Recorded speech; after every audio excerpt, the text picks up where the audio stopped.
Greetings, my friends. I'm Teresa Pandora Salgado, and I'm here today to show you my UV resin by Let's Resin, and I'm using the clear hard type today. Here are a few pieces I tested it on, and I was just so impressed with it. It's got a perfect viscosity for the kind of things we do. I had no bubbling and no issues whatsoever, and it set up glassy and hard in about 3 minutes. So today we're going to make this black and white set. It's silk screened, and it was really a lot easier than it looks. So I'll show you how to silk screen. Start out with a nice smooth piece of clay, and even smooth it a little bit more by burnishing it down with the heat of your hands and some parchment paper. You see how a silk screen has a shiny side and a kind of a matte side? Lay the shiny side down on your smooth clay and pick your color.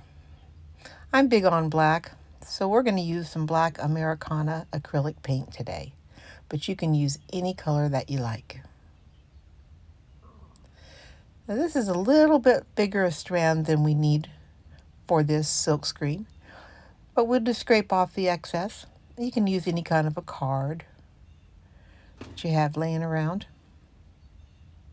This one's from a scone shop. It makes me hungry.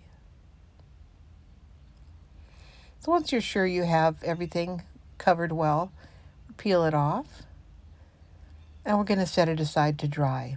And be sure you give it enough dry time. Now I'm extruding some trim pieces. These go around the edges, and I make them in different sizes because you'll see different parts of the project need different widths. And you can get extruders on Amazon or any of the web craft stores. They're not expensive. So we don't need a lot of this. And now we're going to make the top part. That's kind of a little bail type thing that we make for the top. Just kind of gives it a little style. Makes it easier to hang up our pendant because we don't have to poke any holes in it, okay?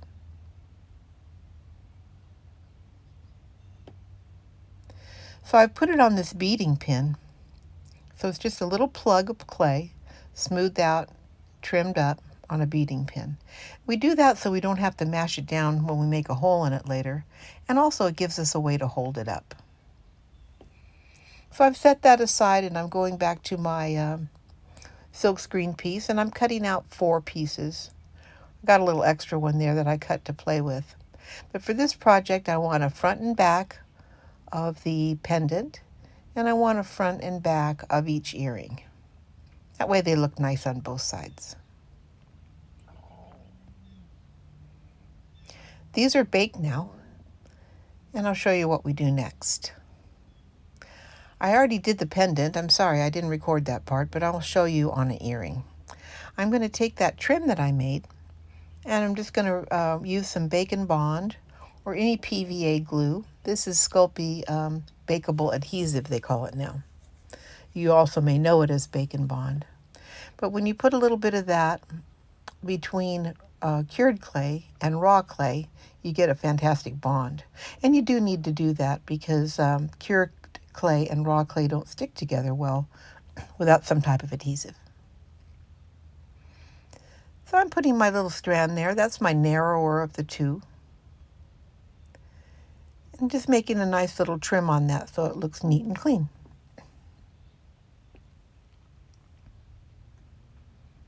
I'm also putting liquid clay on the back. And I do that because that way when I put my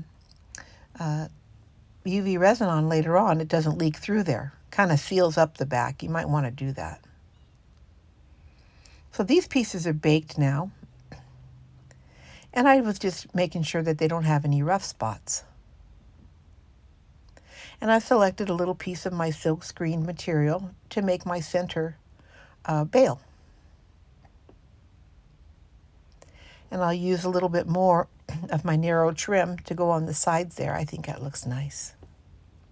Now, I don't mean to rush you through this, but I have found that people prefer a condensed tutorial.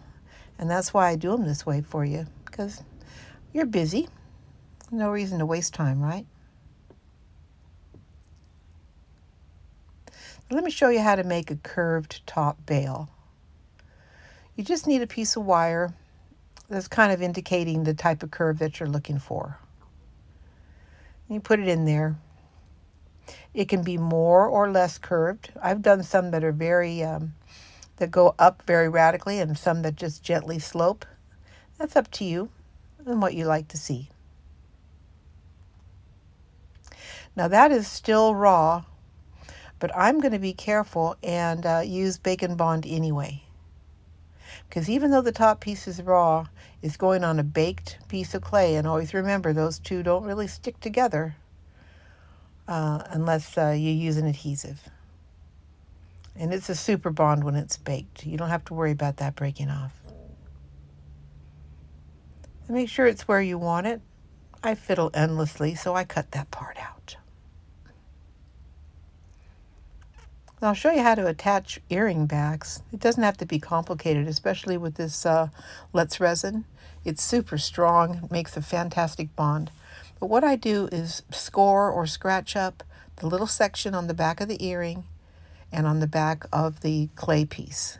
When you make it a little bit rough like that, it gives it a tooth to hold the adhesive. Now all I need is a dot of super glue. That's Eileen super glue, and honestly, it has really held up. It didn't go bad on me like a lot of glues do, so that's good to know. So I got my Eileen super glue, and I'm going to stick the backs on there and press them down and let them dry. That way they don't float around when we put our UV resin over it. And once they are dry, it just takes this little tiny bit of Let's Resin to seal on the stud finding. And then we spread the UV resin over the back for a nice even look.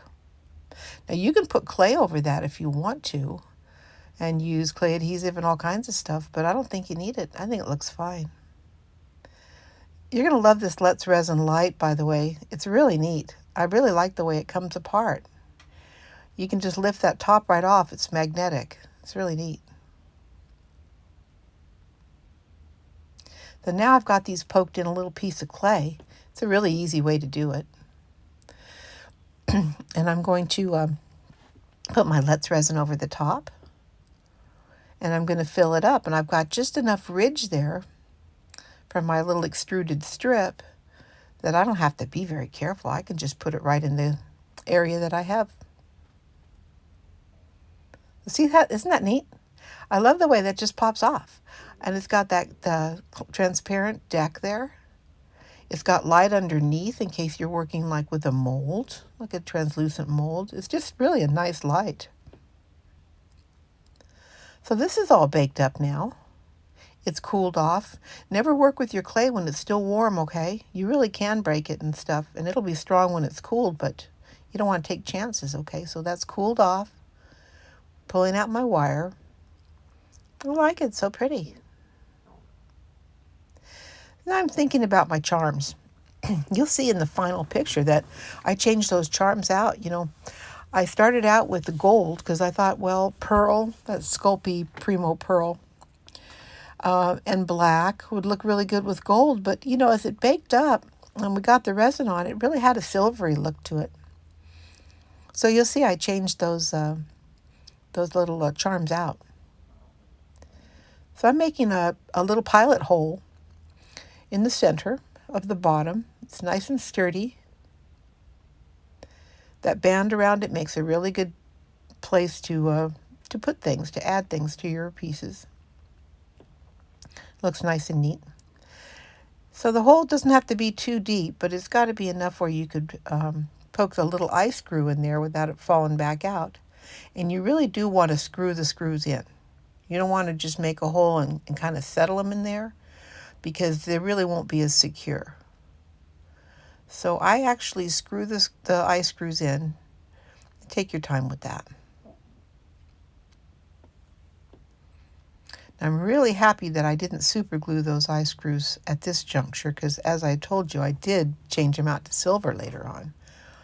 But if you're sure you got it the way you want it, you can put a little drop of super glue on the edge of that, the very tip of those eye screws, and then screw them in, and it kind of spreads through the threads and makes them extra strong. You'll see they're pretty strong anyway. I'm making sure these are all turned the way I want. Think about how your charm is going to hang, whether it's going to need a jump ring, which these do.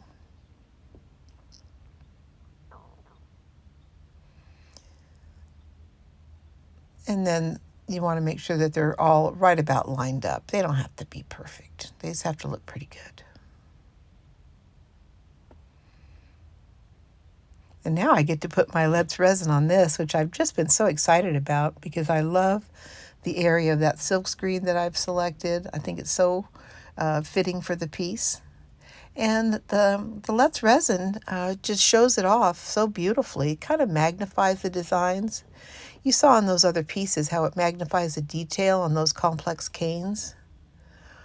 So I can't say good enough about it. It's got a very low odor. I had to really check to see if it had an odor so that I could let you know. So it's low odor, super fast setting, not at all bubbly. The only bubbling problems I've had were user error, when I wasn't making sure that it was tightly enough sealed on the back, and I was letting really air in from the bottom, and that was on some test pieces. I didn't show you that. That just turned out so nice. It was set up so fast, and I think it just really highlights the pearlescence of the clay. Hey, I'll leave you a supply list down in the description box, okay? So there's all my pretties. I'm so excited. And I thank you, Let's Resin, for letting me try this. It's just been delightful. And I hope you'll watch my videos in the future. I have a channel with lots.